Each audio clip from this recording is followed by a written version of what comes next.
NENOMATICA, where mathematics meets YouTube excellence. Welcome to this lesson on algebraic expressions. Today we'll learn what algebraic expressions are, their components, and look at different types and examples. An algebraic expression is a mathematical phrase that represents operations on numbers. It consists of symbols, numbers, and operations that indicate how these numbers should be combined. Every algebraic expression has three main components. These are variables, constants, and coefficients. Let's examine an example to understand these components better.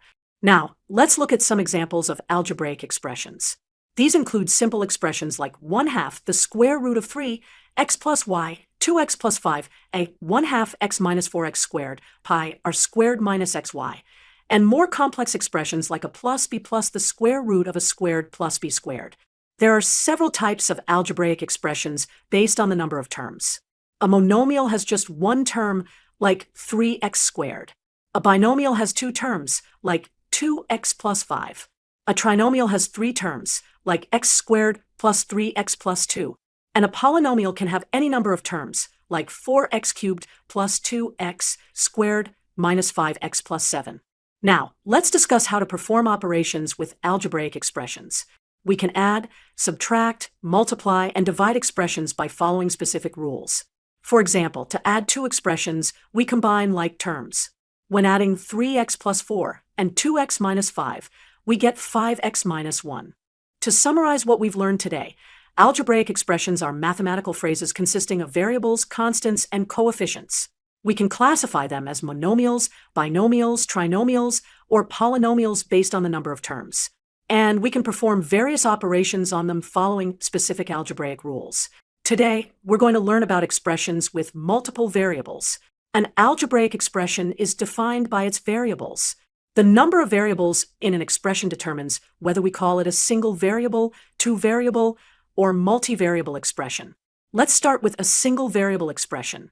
Here's our example. P of x equals 2x plus 1.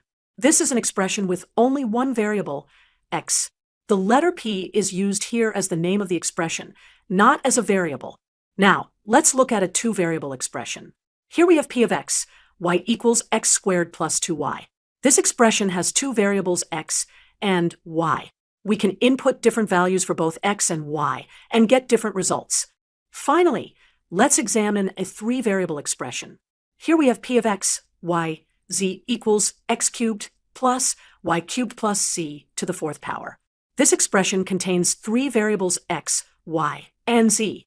Each of these variables can take different values, allowing for a wide range of results.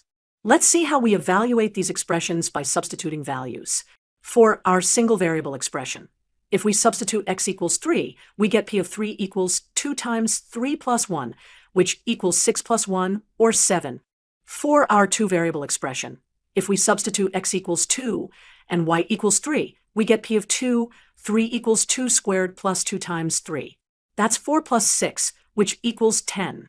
Finally, for our three-variable expression, let's substitute x equals 1, y equals 2, and z equals 1. We get P of 1, 2, 1 equals 1 cubed plus 2 cubed plus 1 to the fourth power. That's 1 plus 8 plus 1, which equals 10. Today, we'll explore how algebraic expressions are used to model real-world situations. Let's look at our first example. A computer company buys 100 computers at price $1 each, 70 printers at price $B each, and 30 video projectors at price $C each. Now, let's calculate the total cost. For the computers, we multiply the number of computers by the price per computer. That's 100 times A.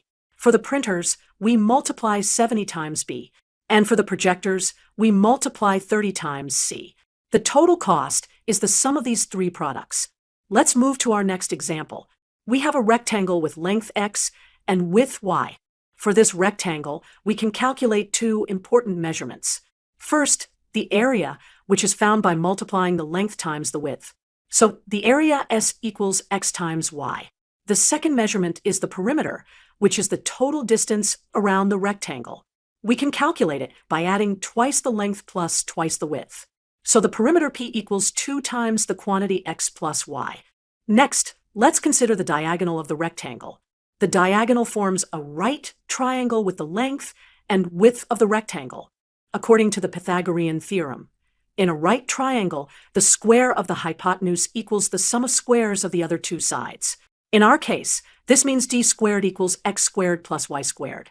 Taking the square root of both sides, we get d equals the square root of x squared plus y squared. Now, let's imagine you walk around the three sides formed by the two legs and the diagonal of the rectangle. The total length would be x plus y plus d, substituting what we know about d. This gives us x plus y plus the square root of x squared plus y squared.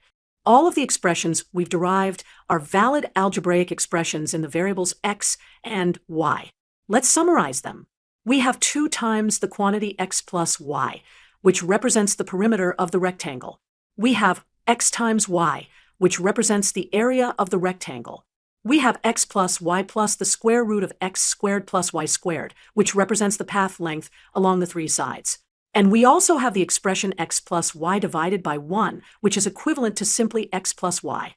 Each of these expressions combines known constants, variables, and arithmetic operations, which makes them valid algebraic expressions. In conclusion, algebraic expressions are powerful tools that allow us to model real-world situations mathematically. They combine constants, variables, and operations to represent quantities like cost, area, perimeter, and distances. Understanding how to create and interpret algebraic expressions is a fundamental skill in mathematics that helps us solve problems across many different contexts. The product of the difference of two numbers and their sum equals the difference of their squares. In algebraic form, this is written as a minus x times a plus x equals a squared minus x squared. Let's see why this identity works through a visual demonstration.